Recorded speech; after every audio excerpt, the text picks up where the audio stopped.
Todo el mundo pendiente del impacto de Donald Trump, sus ansias expansionistas, hablando de Groenlandia, de Canadá, del Canal de Panamá, también hablando de cambiar el nombre al Golfo de México, pendientes de la respuesta de Europa y también, por supuesto, mirando a la guerra en Ucrania, con un Trump que, por cierto, decía que entiende las preocupaciones de Rusia, sobre todo por la entrada de Ucrania en la OTAN. Vamos a analizar estas cuestiones con Luis Garbía, director del Máster de Riesgos en ICADE. ¿Qué tal? Muy buenas, Luis. Buenas tardes.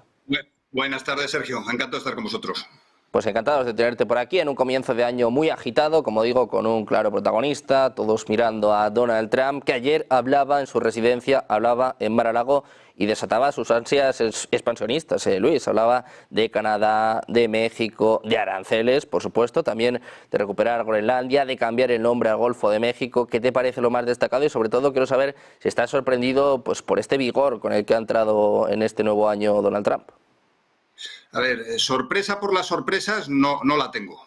El año realmente va a empezar a partir del 20 de enero. Todo lo que veamos antes de ese 20 de enero es como lo que hemos visto después del 5 de noviembre. Es ruido. Estamos esperando a que a partir del 20 de enero su política realmente se aplique. El foco de los aranceles, por ejemplo, está en China. Sin duda, la guerra comercial es con China y lo que estamos viendo son distracciones con Groenlandia, distracciones con Canadá, con México, para alejar el conflicto de precisamente donde está el conflicto. Hay ruido en todos aquellos sitios lejanos al conflicto. Y en este sentido, las ansias expansionistas, como las has calificado, de Trump con Groenlandia, encajan más con otro conflicto. Encajan con el control absoluto que tiene Putin, sobre todo a la provincia del río Don, el Donbass. Crimea, ya nadie se pregunta sobre Crimea. Crimea es absolutamente rusa y lo que hemos estado viendo durante estas semanas es cómo un Zelensky absolutamente desesperado pues hace ruido por allí. En la misma estantería en la que tengo colocado a Zelensky, por centrarme en lo que me estabas preguntando, pongo también a Macron.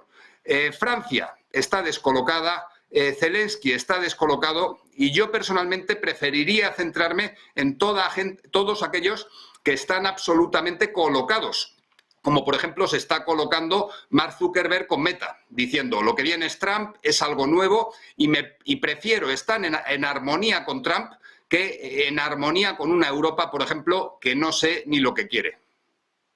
Pues hablando de Europa, enseguida te quiero preguntar por la respuesta de Francia, pero si te parece, andamos un poco más en este tema de Groenlandia. A algunos les está sorprendiendo. Sí que es cierto que en su primera administración ya dejó caer este asunto, pero ayer, como sabemos, mandaba a su propio hijo, mandaba a Donald Trump Jr. Hoy hemos visto ya la respuesta del ministro de Asuntos Exteriores danés, que dice que están abiertos al diálogo.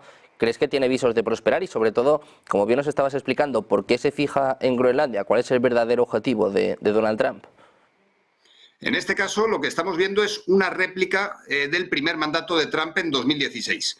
El problema es que aquel primer mandato fue su primera vez y entró como un elefante realmente en una cacharrería. En el 2016 recordemos cómo le metió el dedo en el ojo a la Reserva Federal, tocó los tipos de interés, tocó la seguridad jurídica. Entró como un elefante en una cacharrería y sus primeros pasos en aquel 2016 sí que tuvieron un impacto directo en la política económica de Estados Unidos. Ahora lo que estamos viendo es cómo se repite la historia, pero en lugar de ser una tragedia es una comedia. Estamos viendo una comedia en Groenlandia, que Groenlandia sí que tiene yacimientos de tierras raras. Groenlandia además abre rutas con el Ártico. Groenlandia está cerca de Europa.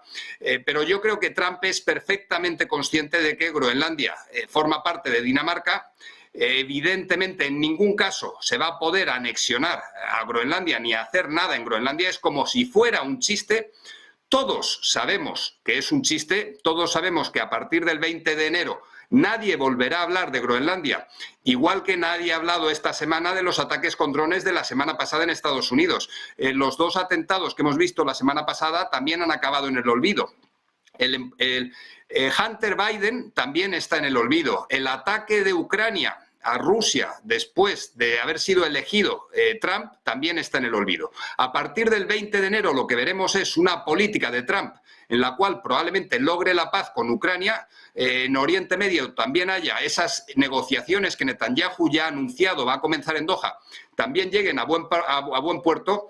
Y Groenlandia hoy por hoy, mientras que Macron hable y diga lo que está diciendo desde Europa protegeremos a Europa, la comedia está servida. Es una comedia en la cual Macron, que entiendo que quiere algo de protagonismo, lo va a tener, pero como he comentado antes, está absolutamente fuera de lo que es el foco de la geopolítica actual. Sergio.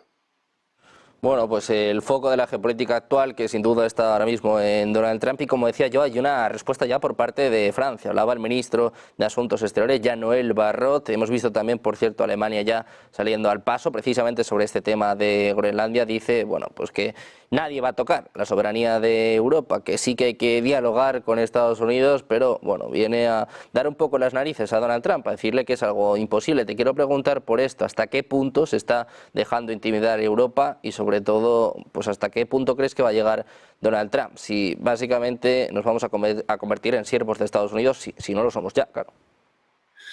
A ver, no creo que sean tan malas noticias para Europa. Si miramos lo que está sucediendo dentro de lo que es el plató en la comedia, pues todo pinta mal. Hemos visto cómo Francia está haciendo el ridículo. Macron lleva haciendo el ridículo desde que se sentó en aquella mesa tan larga con Putin antes de la invasión de Rusia a Ucrania. Olaf Scholz, Elon Musk, le llamó tonto justo después de salir elegido Donald Trump. Al día siguiente de salir elegido dimitieron al ministro de Economía alemán.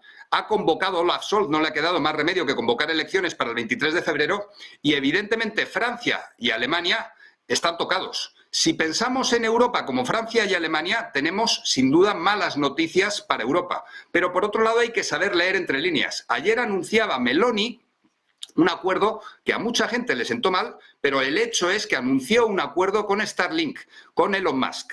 Un acuerdo del cual los medios tampoco se han hecho mucho eco, pero ese acuerdo para mí apunta a la verdadera política que vamos a seguir en Europa. Ursula von der Leyen está siguiendo al dedillo lo que decía Draghi en su informe. El informe de Draghi prácticamente ha sido copiado y pegado en las órdenes de mandato de todos los comisarios. El informe de Letta que hemos visto durante el pasado año 2024 también es importante y lo que estamos viendo es Ursula von der Leyen, la Comisión, cómo se está acercando mucho más a Italia, a Meloni. En este sentido, Meloni también tiene muy buena relación con Milei.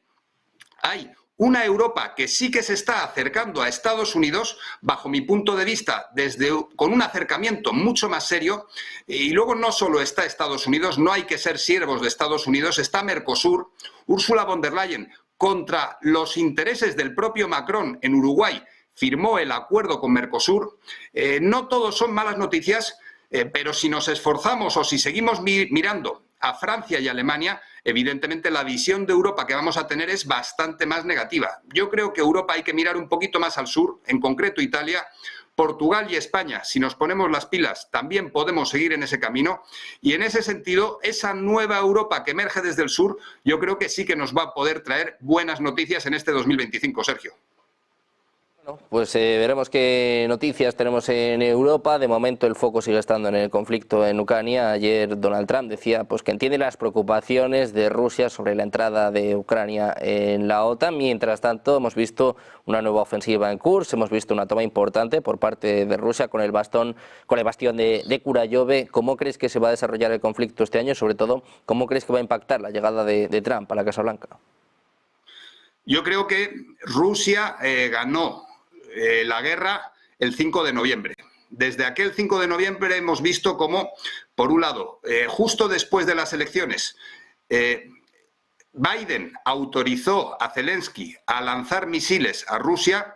Esa autorización de Biden duró muy poquito. Ha debido de haber alguna negociación en relación con el hijo de Biden, Hunter. Biden, el pato cojo, ya ahora mismo no hace ruido. Estamos viendo a un Zelensky estas últimas semanas absolutamente desesperado, que si ataca Kursk es porque no puede atacar Crimea, es porque da por perdido lo único que desde el principio buscaba Rusia con este conflicto, que es consolidar Crimea por un lado y luego la salida al mar que tiene desde todo lo que es la cuenca del río Don, la provincia del Donbass. En este sentido, Rusia tiene lo que quería. Por otro lado, con Con Trump en Estados Unidos, la OTAN como amenaza para Rusia está también controlada y yo creo que los mimbres para un acuerdo de paz están sobre la mesa. Lo que tenemos que ver es cómo a partir del 20 de enero Zelensky ya se queda absolutamente solo, sin ningún apoyo de la administración estadounidense, y otra vez la incógnita de Europa, cómo Europa reacciona. Alemania y Rusia siempre han estado muy unidos y yo creo que el fin del conflicto, una vez ya Trump comience su presidencia, va a ser cuestión de días, probablemente. Bueno, pues muy pendientes desde luego de lo que suceda en Ucrania, de la llegada de Donald Trump, todos mirando ya el próximo 20 de enero. Muchísimas gracias, Luis, por estar con nosotros. Un placer. Muy buenas tardes. Un placer compartido, Sergio. Gracias por darme voz. Muchas gracias.